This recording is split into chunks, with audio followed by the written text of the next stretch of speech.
এই যে ফ্রেন্ডস, এবার নপাড়া সম্মিলিত যে সার্বজনীন দুর্গোৎসব সতীন সেন পল্লীতে হবে, সেখানে এবারের ভাবনা হচ্ছে রাজস্থানের যোধপুর, মারোয়ার, তাজমহল, যশবন্ত থাডা। তা এইটা কীরকম হচ্ছে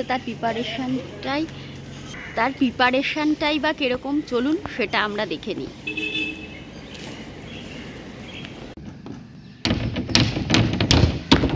ফ্রেন্ডস দেখুন, অসাধারণ লাগছে। একদিকে হচ্ছে জলাশয় আর তারই ঠিক সন্নিকটেই আর কি যোধপুরের তাজমহল, যাকে যোধপুরের প্যালেস বলা হয়, সেইটা আর কি এরা করছে সতীন সেন পল্লীতে, বরানগরের নোয়াপাড়া সংলগ্ন অঞ্চলে।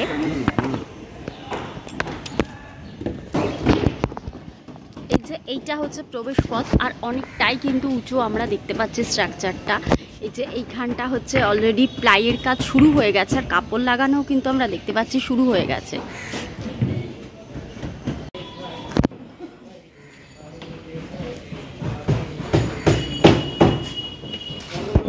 যে এখানে কিন্তু বিভিন্ন রকম গোল্ডেন কালারের সব মূর্তিগুলো এখানে অলরেডি লাগানো হয়ে গেছে আমরা দেখতে পাচ্ছি, আর প্যান্ডেলটাও কিন্তু অনেকটাই উঁচু আছে।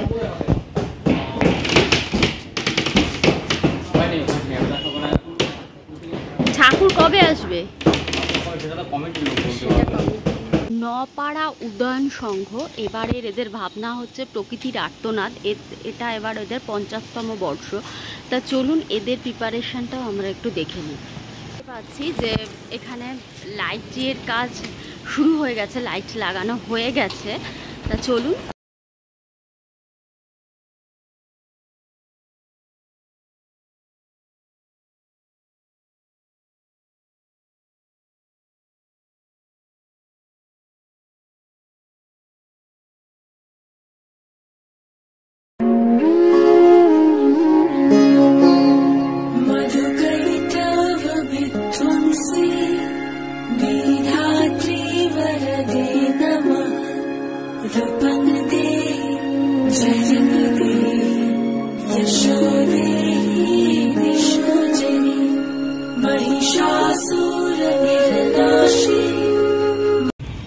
এই যে ফ্রেন্ডস, এটা হচ্ছে বন্ধু দলের, বরানগর বন্ধুদল স্পোর্টিং ক্লাবের এবারের দুর্গা পূজার প্যান্ডেলের প্রিপারেশনটা আমরা আপাতত দেখতে পাচ্ছি এই মুহূর্তে। এখানে আমরা দেখতে পাচ্ছি ওনারা কিন্তু একটা স্ট্রাকচারের ওপর সমানে জল দিয়ে যাচ্ছে। সেটা হচ্ছে কি না, ধানের যে বীজ বপন করা হয় সেই কৃষিভিত্তিক সমাজটাকে আর কি এখানে ফার্স্ট পার্টে আর কি তুলে ধরা হয়েছে, আমরা এই মুহূর্তে দেখতে পাচ্ছি।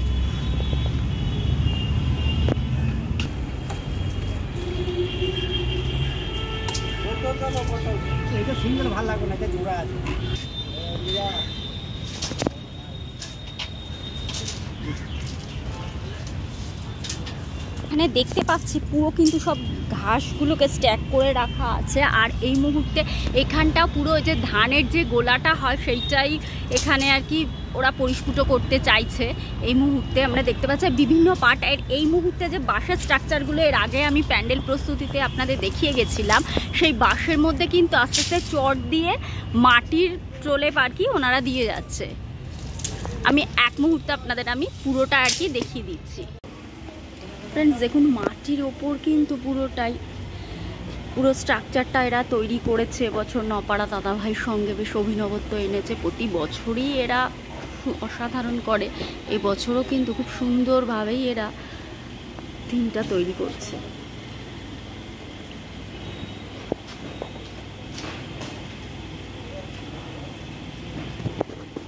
আর এই যে এই জায়গাটা আর কি মেন ফাঁকা রেখেছে, এখানটাই হচ্ছে দেবী মূর্তি আর কি হবে।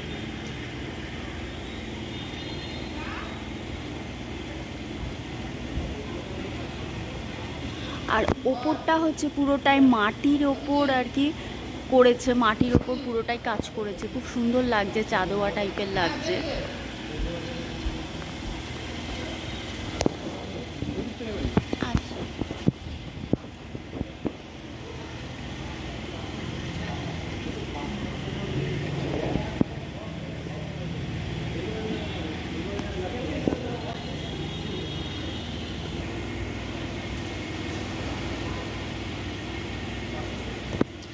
পুরোটাই কিন্তু মাটি দিয়েই হচ্ছে, পুরো স্ট্রাকচারটা ভেতরটা কিন্তু পুরোটাই কিন্তু করছে।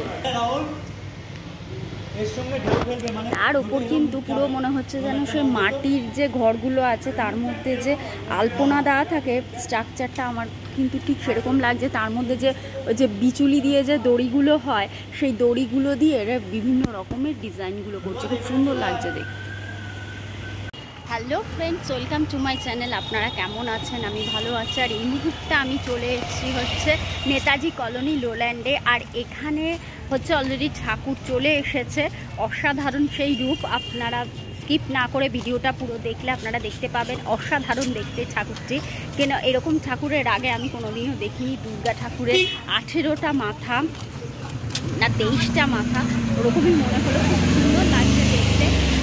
আর হচ্ছে এই বরানগরে 3টে যে সেরা পুজো আছে, সেই 3টে সেরা পুজোর আর কি ঠিকানা আমি আপনাদের দিয়ে দিচ্ছি। প্রথমেই বরানগরে নামবেন, বরানগরে নেমে সিথির মোড়ে আপনারা সার্কাস ময়দানে দেখতে পাবেন হচ্ছে বন্ধুদল স্পোর্টিং ক্লাবের পুজো। সেখানে থিম হচ্ছে মাটির টানে, অসাধারণ খুব সুন্দর থিমটা করেছে তারা।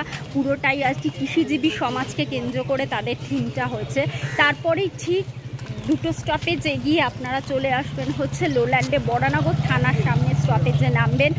সেখানে কিন্তু আপনারা দেখতে পাবেন, তার থেকে সোজা থানার পাশের গলি দিয়ে সোজা এগিয়ে এলেই আপনারা লোল্যান্ড পাবেন। আর ঠিক তার পরের স্টপেজেই অটো করে গেলে আপনারা দাদাভাই সংঘ দেখতে পাবেন। দাদাভাই সংঘ খুব সুন্দর শিকড় করেছে আর কি, মেন থিম হচ্ছে তাদের শিকড়।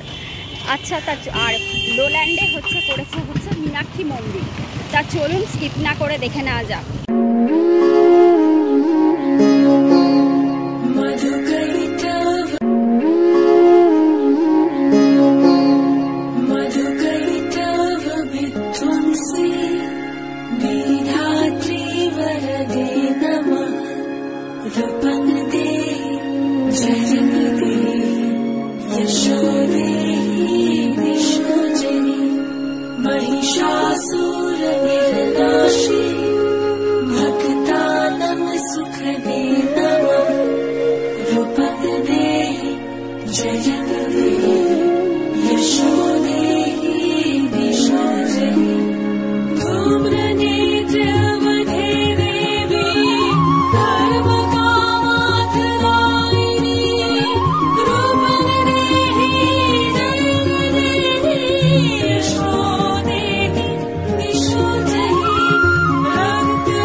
মায়ের আচল অসাধারণ করেছে, সব চিত্র এখানে স্ট্যাক করে আমরা দেখতে পাই।